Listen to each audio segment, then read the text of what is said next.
This is the 10 album challenge follow-up video. Let's get started. Hello, welcome to Retirement Ain't Easy, the vinyl edition. Today's video is a vinyl community video, and this is the part 2 or the follow-up video to the 10 album challenge. If you remember, quite a number of weeks ago, I sat here with my wife and she pulled 10 albums out of my collection here, and we went through those, and I commented on those at the time. And out of those 10, 9 of them I hadn't listened to within the year. So I'm supposed to listen to them if I hadn't listened to them within the year and make comments on those. And the 10 album list was AC/DC, Flick of the Switch, Blue Oyster Cult, Spectres, Deep Purple, Live at the California Jam, Def Leppard, Pyromania, Jimi Hendrix, Are You Experienced, Jesus Christ Superstar, the rock opera, Kiss, Destroyer, Motley Crue, Theater of Pain, Rush, All the World's a Stage, and ZZ Top, Eliminator. And out of those 10 she picked, only one of them, Jesus Christ Superstar, the rock opera, I have listened to in the last year. I've listened to that one probably every other month, I would think, because I really like that one with Ian Gillan. So I am going through this first part here. I got to start on this today, and I listened to AC/DC, Flick of the Switch from 1983 release. I don't remember when I bought this, or after listening to it, I don't even know why I bought it, to be honest. It's not a great album. I know some people might like it, but I didn't. It didn't do anything for me. Flick of the Switch is okay, the song. Maybe one other, Landslide, had a good beat, but otherwise I didn't really get into this album. It's not an album I would pull if I wanted to listen to AC/DC, obviously. If I really want to listen to AC/DC, I'd probably pull something a little older, like Let There Be Rock or Power Age or something like that, to be honest. This one gets a thumbs down from me.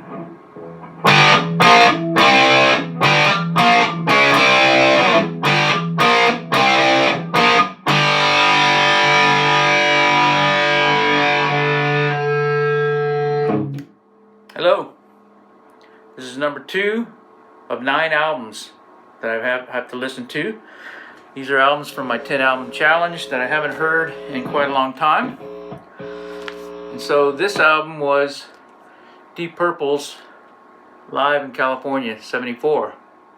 Made in Japan is a whole lot better than this album. I don't remember buying this album, and I certainly don't remember listening to it. So now I've listened to it, and it's okay, but it's really just a jam smash mess. Space Truckin' at the end there, I was just like, oh, just let it end. Ian Gillan's on here singing. No, sorry, take that back. This is David Coverdale. David Coverdale's on this one, not Ian Gillan. So yeah, I got David Coverdale, Richie Blackmore, of course, Glenn Hughes on bass, John Lord, Ian Pace. So the singing on here is okay. It's not. There's a lot of high-pitched squeals. I don't know why David Coverdale's doing that. Maybe trying to sound like Ian Gillan. I don't know. But it's not the best live album I've ever heard, and certainly not as good as Made in Japan, which is Deep Purple's epic live album. So I listened to it. I give this one an eh rating. On to the next one.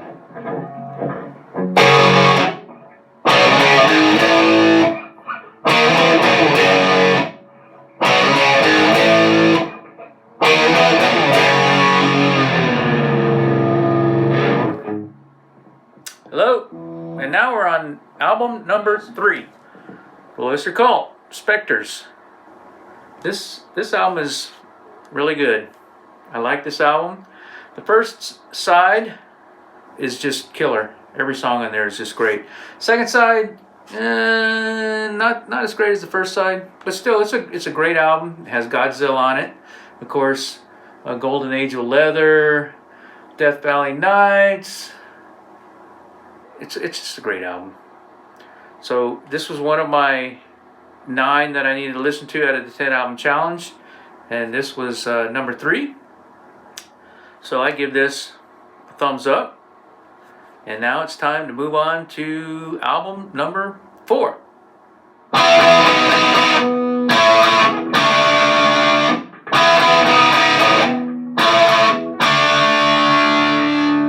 Album number 4 out of the 9 that I needed to watch for my 10 album challenge was Def Leppard, Pyromania. This is a great album as well. Just like Blue Oyster Cult, this is a great album. It's got 5 songs that I'm pretty sure had videos on MTV at the time. Rock of Ages, Rock Till You Drop, Photograph, which that was the little intro there. Too Late for Love, Fooling. It's a great album. This is a thumbs up as well on this one. On to album number 5.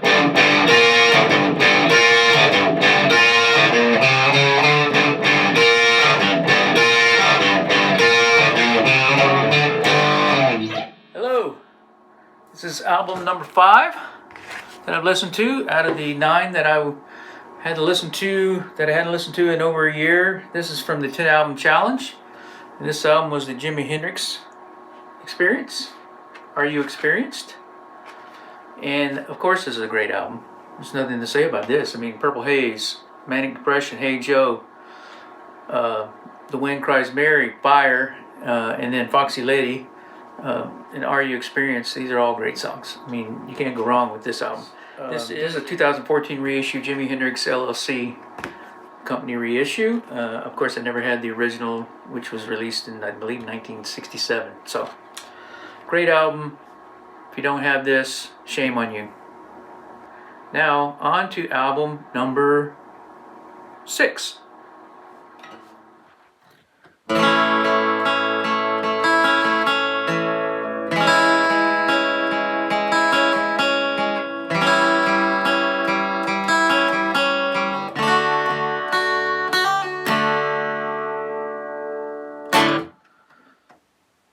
Hello. This is album number 6 of the 9 albums I needed to listen to in the 10 album challenge. By the way, that's a lot easier to play on the piano than it is on the guitar. But album number 6 that I had to listen to, that I haven't listened to in over a year, was Motley Crue, Theater of Pain. I definitely haven't listened to this. This is a Motley Crue album that I would pull out and listen to anyway, if you asked me to. So, out of this album, side 1 is okay. I could get into side 1. City Boy Blues, Home Sweet Home was on there, Smoking in the Boys Room, all the good stuff was on side 1. Side 2 is just throwaway songs, sorry to say. This album, of course, did pretty good, released in 1985. Did pretty good because of the Home Sweet Home video and song. So if you saw that on MTV, that was pretty good. But otherwise, side 1 good, side 2 no. So I'm going to give this one it's okay. On to album number 7.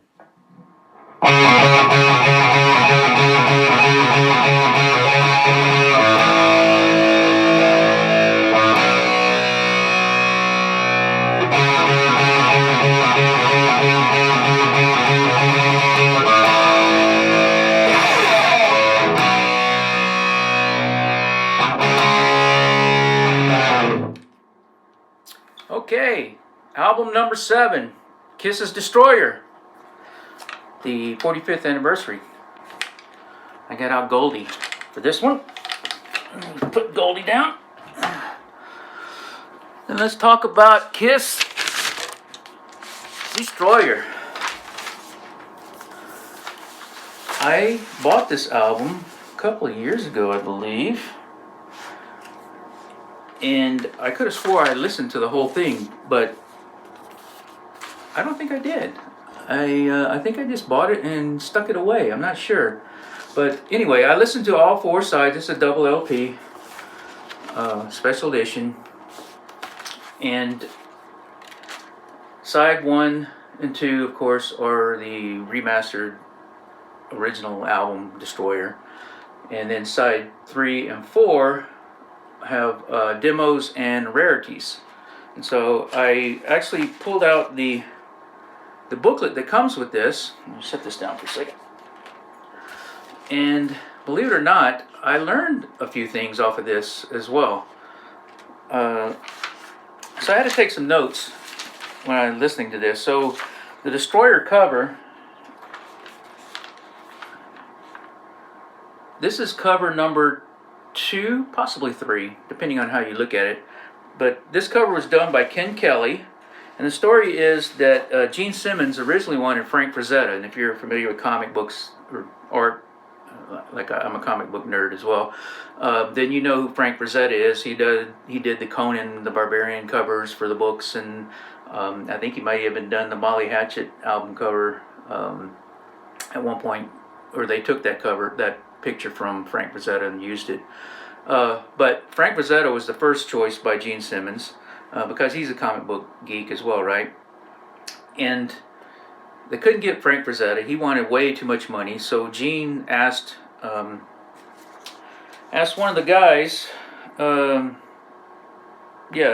go down to the newsstand and pick out an artist, pick out a book, comic book, whatever, and bring it back and let's take a look. So they actually picked up a copy of Creepy Magazine. If you're familiar with Creepy Magazine, it always has stories about ghosts and devils and things like that. And so Ken Kelly was actually an artist for Creepy Magazine at the time.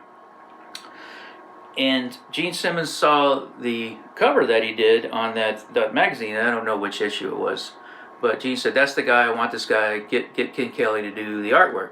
So Ken Kelly did the original version.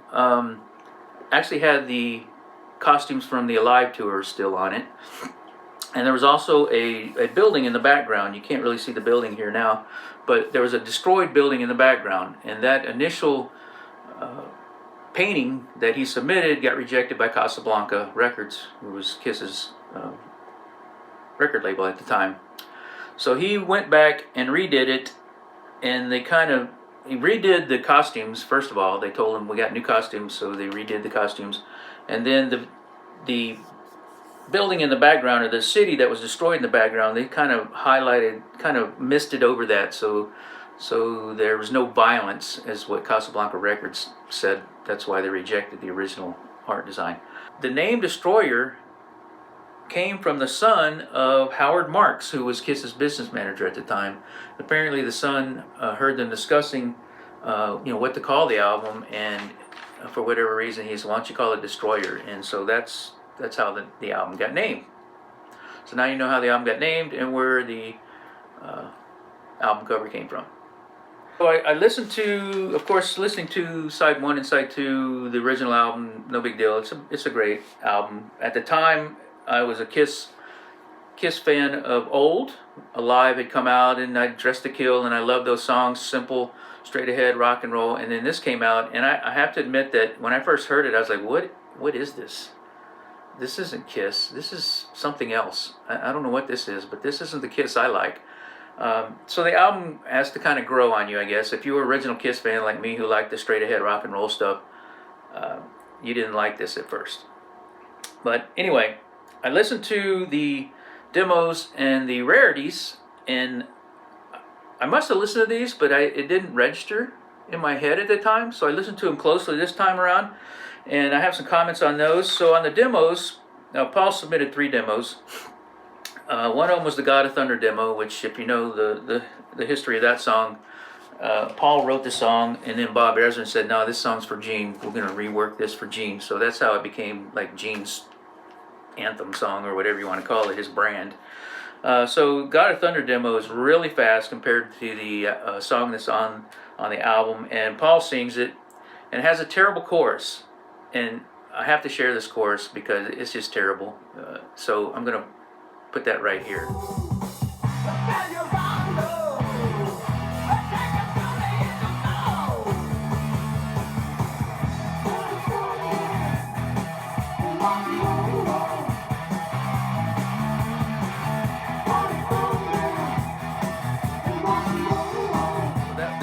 that was pretty bad, wasn't it? I mean, the whole harmonies. Ugh. Good thing Bob Harrison talked him into changing that.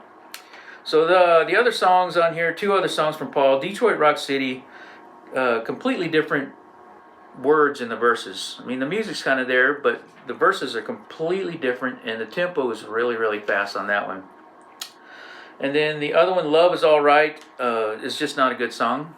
It's just a terrible song, terrible music, terrible words, and listen to this. I don't think this was ever used on any other Kiss album. I can't place it if it was, but it doesn't sound anything like anything else I've heard. So it's not a good song. And then Gene's demos, he did 3 as well on this. I Don't Want No Romance by Gene. This was not used on Destroyer, but it did. It did become See You in Your Dreams on the Love Gun album, or maybe Rock and Roll Over. I have to check that. And parts of the music in chorus sound a lot like I Got Love for Sale. I Got Love for Sale, which was later used on, I think, Love Gun. And then Rock and Rolls Royce, which is Gene's other song on here, words became Love 'Em, Leave 'Em on the Rock and Roll Over album. That's definitely the words that are in there. That became the song Love 'Em, Leave 'Em on Rock and Roll Over. And then finally, Gene's song called Star on here. It was a slow, trudging song that I don't think was ever used on anything. It's like this other song that Paul submitted. That just not good. The words, the music, just all terrible. And so that's the demos. On the rarity side, pretty straightforward remixes of some of the songs. Shout It Out Loud, remixed in mono, an instrumental version of Detroit Rock City, I believe. And so none of those were Dill, except for the Beth rarity, which was originally, I said in the video before, I thought this was just a pure acoustic version of Beth. It's not. It's the Beth song, but with acoustic playing along with it and mixed in with it to kind of enhance the sound. That acoustic obviously didn't make it to the final version of the song. So that was the rarities. Nothing special on that side. So I'm glad I got to listen to this again, actually. Thank you, dear, for pulling this one. I learned a few things that I didn't know. And here I was. I thought I was a great Kiss fan. So that was album number 7. I got 2 more to go. So I'll get to those here in a bit.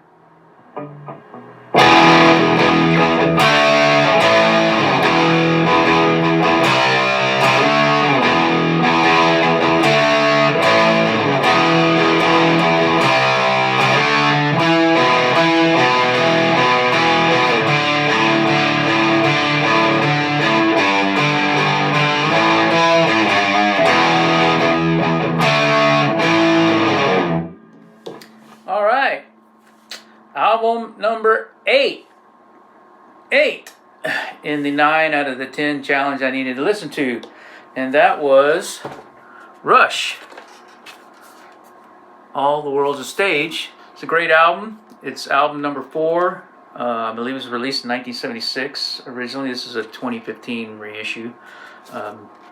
The one I had before, which was only a gatefold of 2 covers, probably ended up in a garage sale, unfortunately.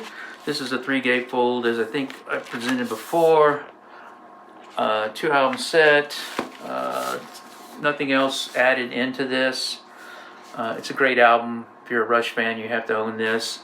It basically is a compilation of their first 3 albums, 2 of which, Neil Peart joined them on their second album, Fly By Night, and started writing all the lyrics. Great to listen to this again. Great pick to listen to.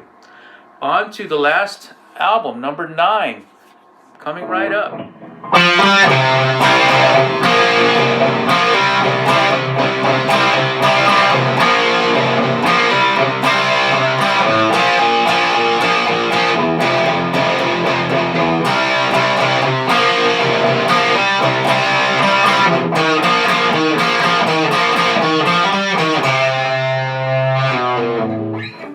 Number 9, final one to listen to from the 10 album challenge, and it was ZZ Top's Eliminator. I hadn't listened to this one in quite a long time. I actually bought this pretty recently. This is a reissue, of course. It's actually, I found out it's a European reissue once I put it in Discogs. But I think I said in the previous video, part 1 of this, great album. I mean, 5 of these songs had videos on MTV back in the day. Give Me All Your Lovin', Sharp Dressed Man, Got Me Under Pressure, Legs, TV Dinners.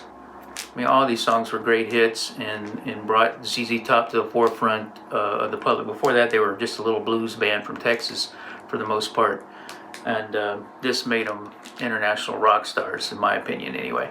And then, of course, MTV as well in the car, featured in the videos.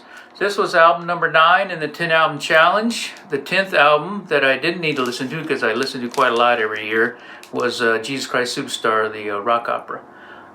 So I didn't need to take that one on. But I might pull it out anyway here in a minute and listen to it again. But that concludes this video. If you didn't see the first video, I'll put that here. You can watch that, and then you can come back to this one, or you can finish this one and go to that one and see. That one was with my wife. She pulled these 10 albums out for me to discuss and to listen to. So I hope you enjoyed this video. Thanks for watching. Thanks for stopping by. Subscribe, like, do all those other things, and I'll see you in the next video. Take care.